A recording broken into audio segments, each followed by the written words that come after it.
أضفيت على الحسن العبقى فالورد تضوع واعتنقا حسن يا رب لنا الخلقا طهره فلا يحوي نزقا أضفيت على الحسن ஸல்லல்லாஹு அலைஹி வஸல்லம் அவர்கள் ஒரு நாள் பசியோடு வருகிறார்கள். வந்து பார்த்து அபூபக்கர் ரலியல்லாஹு அன்ஹு நிற்கிறாங்க. என்ன அபூபக்கர் கேட்டாங்க, எனக்கும் பசி வீட்டு ஒன்றும் இல்லை வந்திருக்கேன். ரெண்டு பேரும் சேர்ந்து போகும்போது உமர் ரலியல்லாஹு அன்ஹுங்களும் பசியோட வெளியே நிற்கிறாங்க. மூன்று பேரும் பசியோட ஒரு அன்சாரி தோழர் வீட்டுக்கு போறாங்க. போனா அவர் இல்ல, மனைவி இருந்தாங்க. இப்ப மனைவி வீட்டுக்கு நல்ல ஒரு விருந்தாளிகள் வந்திருக்கிறார்கள் என்ற அந்த சந்தோஷத்தில் அவர்கள் ஸல்லல்லாஹு அலைஹி வஸல்லம் அவர்களை வரவேற்று விட்டு கணவனை வர சொல்கிறார்கள். கணவன் வந்து நல்லா கவனிக்கிறார்.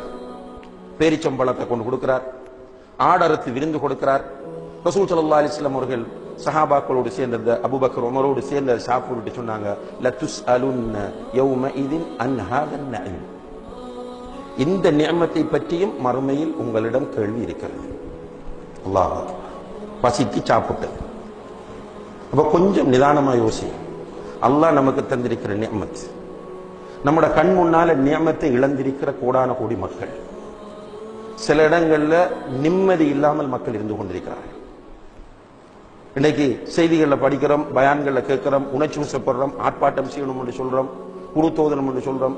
சிரியா, பலஸ்தீன், ஈராக், பர்மா, யமன், எகிப்து இவ்வாறான நாடுகளிலே மக்கள் ஒரு பகுதியில் அறவே நிம்மதி இல்லாமல் இருந்து கொண்டிருக்கிறார்கள். எந்த நேரமும் குண்டு, எந்த நேரமும் ஹெலிகாப்டர், எந்த நேரமும் யுத்த விமானங்கள், சாப்பாடு இல்லை. இப்படியா இருந்து கொண்டிருக்க. அல்ஹம்துலில்லாஹ் நமக்கு அந்த பிரச்சனை இல்லை. நம்முடைய ஊருக்குள்ளேயே கண்ணியத்திற்குரிய சகோதரர்களே, சில சகோதரர்கள் அந்த ஹியூமன் லிங்க் என்ற ஒரு நிறுவனம் நடத்துகிறார்கள். சும்மா போய் இடையில பார்த்துட்டு வாங்க. என்னையும் உங்களையும் அல்லாஹ் அப்படி படைத்திருந்தால் யோசிங்க. நம்முடைய பிள்ளைகள் அப்படி அல்லாஹ் படைச்சிருந்தால் என்று யோசிங்க. அல்லாஹ் எவ்வளவு நியமத்தை நமக்கு தந்திருக்கிறார். ரோட்ல பிச்சை எடுக்க, மெயின் ரோட்ல கடை வச்சிருக்கிறார்களுக்கு தெரியும், டெய்லி எவ்வளவு அழகானவர்கள், ஸ்மார்ட்டானவர்கள் எல்லாம் கை நீட்டிட்டு வராங்க. இந்த நிலைக்கு அல்லாஹ் என்னை ஆக்கி இருந்தால், நமக்கு அல்லாஹ் அந்த நியமத் புரியவில்லை. ஆனா ஒவ்வொன்றையும் கேட்பான். பிள்ளையை கேட்பான், வீட்டை கேட்பான், வாகனத்தை கேட்பான், ஆடையை கேட்பான், ஆரோக்கியத்தை கேட்பான், எல்லாம் நமக்கு தந்த அனைத்து நியமத்துகளையும் பற்றி கேட்பான். அந்த நேரத்தில் நாம் அல்லாஹ்வுக்கு ஷுக்ர் செய்தவர்களாக வாழ்ந்திருந்தால், அந்த நியமத்துகளை அல்லாஹ்வுக்கு பொருத்தமாக கழித்திருந்தால், பயன்படுத்தி இருந்தால், அல்ஹம்துலில்லாஹ் தப்பி விடுவோம். அதே போன்று இன்ன ஸம்அ வல் பஸர வல் ஃபுஆத குல்லு உலைக கான அன்ஹு மஸ்ஊலா. உங்களுடைய கேள்விகளும் விசாரிக்கப்படும், உங்களுடைய பார்வைகளும் விசாரிக்கப்படும், உங்களுடைய உள்ளங்களும் விசாரணைக்கு உட்படுத்தப்படும். மஹ்ஷர்ல நடக்கிற கேள்விகள்ல இதுவும் வரும். அதே போன்று குல்லுக்கும் ராஇன் வ குல்லுக்கும் மஸ்ஊலுன் அர் ரஇயத்தி. நீங்கள் ஒவ்வொருவரும் பராமரிப்பாளர்கள். நீ பாப்பாவா இருந்து பராமரிக்கணும், ஒரு ஆசிரியரா இருந்து பராமரிக்கணும், ஒரு தாயாக இருந்து பராமரிக்கணும், ஒரு முதலாளியாக இருந்து பராமரிக்கணும், ஒரு ஊர் தலைவராக இருந்து பராமரிக்க வேண்டும், ஒரு பாடசாலையின் அதிபராக இருந்து பராமரிக்க வேண்டும், ஒரு நிறுவனத்தின் தலைவராக இருந்து பராமரிக்க வேண்டும்.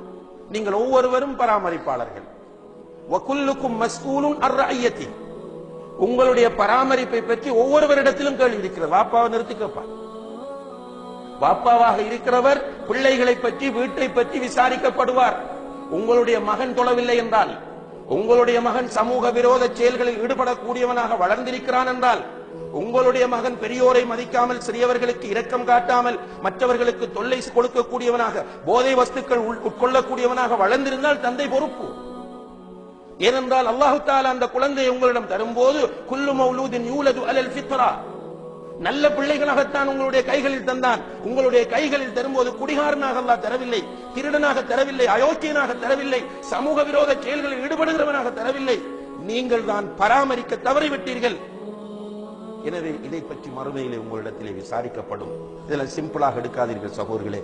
ஈமானோடு சம்பந்தமான விஷயங்கள் உண்மையான விஷயங்கள்.